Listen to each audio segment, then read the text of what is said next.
This is a match between Leicester City and Burnley in the Premier League. As you can see, all the Burnley players are extremely tall and all of the Leicester players are extremely small. I have basically gone through the top 10 predicted teams in the Premier League and set them all to 4'11", and the bottom 10 or to 6'11", including the goalkeepers as well. I haven't changed their abilities, nor have I made them able to sign any players. They all have a transfer ban. That was a 95th minute winner by 4'11", Ayoze Perez. And if you go through the Leicester team, keep an eye on down here. Every single player is set to 4'11" throughout the team. That is basically the premise of this video. Can height make a massive difference in Football Manager? If you have the best team in the world, which maybe on the game is Liverpool or Manchester City, those two always seem to do really well, but all their players, even at the same ability that they have, including their defenders and goalkeepers, are set to the smallest height. Against some of the biggest teams, will it make a big difference? But before we compare the differences between big versus small, look at this league table. Nothing really seems out of the ordinary here, really. I mean, we've got like Tottenham and Leicester finishing low down, but in Football Manager, sometimes that happens. Liverpool win the league, Manchester City second, United and Arsenal third and fourth. Relegated teams, Newcastle, Burnley, Palace, I've seen that time and time again, every single time I run a simulation. But what's the difference? Why are you showing me this database where nothing really seems different? Well, as you can see here, Cristiano Ronaldo is 4'11". That's the smallest that you can possibly get on the game. But if we go to the Crystal Palace team and we take a look at Wilfried Zaha, he is also 4'11". Basically, I have made every single player in this database 4'11" to see if making every player small makes a big difference. I was curious to see whether Liverpool's defense, if they were all 4'11", made Liverpool a little bit more leaky at the back. It doesn't seem to have made a big difference. 87 points, kind of where you'd expect him to be after 5 losses throughout the season, 27 wins. If we take a look at statistics, it's all really same as what you'd probably expect. We have the most goals from Liverpool. They have kept the fewest clean sheets is actually Manchester United. Maybe it isn't what you'd expect. They only conceded 15 goals. That is exceptional, to be honest. That is rather decent. 26 clean sheets. Maybe David De Gea is just unbelievable. Even though he is 4'11", maybe he's just the best goalkeeper in the game when everybody is at the same height. But what about the teams that are involved in European competitions? Obviously, they're playing against teams who are normal height, the height that they're supposed to be. Now, we can see the Champions League final was taking place between PSG and Inter Milan. We can't see any of the English clubs here. Did they even make it through the group stages? They did. And in fact, a lot of them did rather well. We can see Liverpool defeated Juve in the first round knockout stage on aggregate across 2 legs 3-2. Manchester United beat Atalanta across 2 legs as well. However, Chelsea and Man City both were eliminated by Red Bull Leipzig and AC Milan, who beat them 4-0. So maybe that was the big difference. I mean, I'm curious. Maybe it was kind of like Zlatan scoring a lot of headers or something. I don't really know. So how far did Manchester United and Liverpool get? Did they get past the next round? Liverpool did. I told you they were good. They defeated AC Milan 3-0 on aggregate. We can see Man United played the other Milan team and they lost on aggregate 2-0 in the first leg, 2-1 sorry in the first leg, 0-0 at Old Trafford. So did they get? They must have then got eliminated in the semi-final. They did by Inter Milan, who obviously faced PSG in the final. A similar kind of thing happened to the teams in the Europa League. You see Leicester was eliminated at the first round knockout stage of that competition. West Ham actually made it to the semi-final. They defeated teams like Marseille and Porto on their route to that semi-final, where they eventually lost only on penalties to my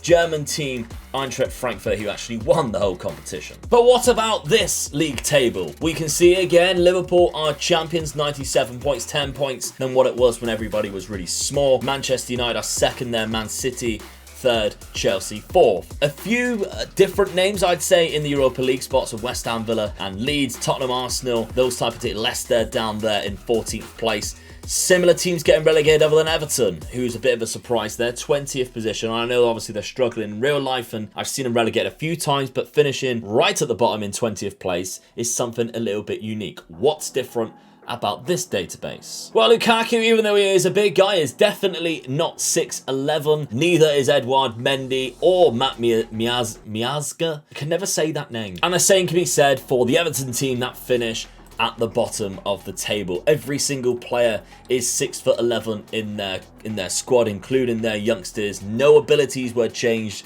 Nothing. That is what happens when the league is all set to the same height. Pretty much nothing really changes. A few obscurities, yes. Lukaku scored 26 goals. He has probably got the best attributes for a big man anyway. That 20 strength, 16 jump and reach, great balance, that kind of stuff, and fantastic pace. Obviously, he's a bit of a powerhouse already. When you set everybody's height to 6'11" and everybody's equal, you kind of expect somebody with those attributes to overthrow defenders who maybe aren't quite as powerful. However, what it didn't do was change anything in Europe. Bayern Munich defeated Inter Milan in the final of the Champions League. I was quite surprised with this. Let's take a look at stages, actually. We'll go through the stages and we'll go on the first round knockout stage here. Manchester United defeat Dortmund. Chelsea were eliminated by Sevilla. Liverpool beat Real Madrid. And I don't even think Arsenal or anybody else who made it through. Who was it? Man City? Man City were eliminated by PSG. Sorry, I missed that one there. After going 3-1 up in the away leg, they lost 3-0 at home and was defeated. So how far did the English clubs go? Did they get to a semi-final? Liverpool again were eliminated this time by Inter Milan in the semi-final 4-2, and Bayern Munich defeated Inter Milan there, but they faced each other, which is quite unfortunate, really. So that is annoying, because if they were in different sets, we could maybe have seen one of them get to the final, but one of them was eliminated by the other on penalties. A similar situation in the Europa League too. Leipzig defeated Napoli in the final there, and if we go back a little bit, we can see Leipzig eliminated Leicester at the quarter-final stage, and it doesn't look like we can see many English teams from the Premier League there other than Leicester. So I dare say that height, when you're all that tall, doesn't really play a big advantage against teams who are as average height as what they're expected to be. So the big question then, when all of the elite teams of the Premier League are set to the smallest height and all of the lower teams of the Premier League are set to the highest, does it make that much of a difference? Does it allow the teams with the taller players to have a massive advantage at set pieces, or just be stronger in the air? Maybe even changes the way they play? Well, let's take a look at the database. By the way, if you can smash a like on this video, that would be absolutely fantastic. Let's try and get 500 likes, and let me know if you want to toy around with some other stuff in the database. I'm going to do a database where I set everybody's speed to the fastest, the slowest, and maybe the same, where I change one half of the Premier League to be the fastest, one half of the Premier League to be the slowest. Let me know if that's something you'd love to see, and any other weird and wacky ideas. I'm open to all ideas, viewers. My ears are open. So here is the end of the season 2022. I'm delighted because Manchester United have won the Premier League. If this is the only way that we can win the Premier League, then I am happy for it to happen. We can sign a bunch of 4'11s and we can go about our day. Cristiano Ronaldo, even at 4'11 against some of the biggest players that you will ever play against in his life, still scored 29 goals and had the highest average rating across the league. But there are some surprises, viewers, and you probably have seen them already, but Leeds United have finished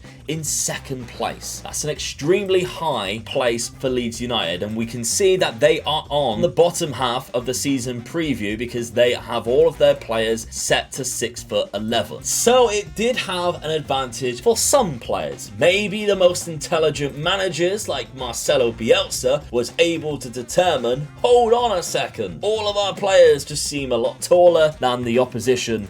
Maybe we should use that to our advantage. And tactically, obviously, we don't know exactly his instructions, whatever he played, but it does look like he stuck with that 4-3-3, which Leeds United do tend to use anyway. If you look at some of these players, they've got a lot of workhorses in the midfield, and that's what makes me think when I seen this result could have made a big difference. We know Leeds United in real life have, they play murder ball and stuff like that, but the likes of Klich and Phillips in that midfield, where they've got things like 18 natural fitness and stamina, with being 6'11", whether Whether that makes a bit of a difference, I'm not really sure. I'm interested and open to all of your ideas, really, as to what makes you think the reason why Leeds United are really the only team who's managed to break into the top 6 anyway, because we can see United's there, Liverpool is 3rd, Chelsea 4th, Arsenal, City. I think Southampton was in the lower end as well. If we take a look, yeah, 6'11" there. Southampton are the 2nd team with the tallest players to get in there, and they're all the way down in 7th. Out of the teams who are set to the tallest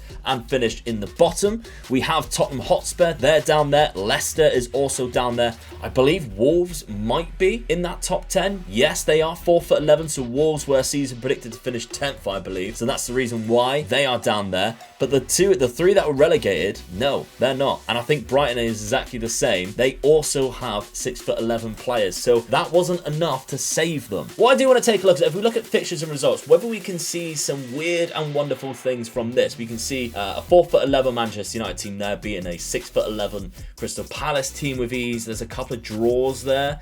Man City beating Leicester where it's 4'11" against each. Liverpool again against Newcastle. Nothing really seems too out of the ordinary. I think it's just a case of Leeds were just really good throughout the whole season, and every time we see a Leeds game they seem to be winning. Statistically then, what was different? Was there anything different? I mean, it looks like the goals tally of 85 goals, that's kind of normal, but Leeds being up there with 84, it does make me think that maybe Bielsa just had, maybe I told him about it, maybe he had a bit of an idea about it. I don't really know. Most tackles won was Watford, 722. I mean, and fewest conceded, Manchester United again with 26 goals with the most clean sheets. David De Gea, despite being 4'11", managed to keep the most clean sheets and conceded the fewest amount of goals. It's quite impressive, really, isn't it? What I do want to see, though, team detailed. Goals from corners are quite interesting, actually, because Manchester United finished on joint top there with Everton on 8, and yet they all have 4'11" players. But if we go to the player statistics on detail, we can see things like key headers. Now, West Ham are in the top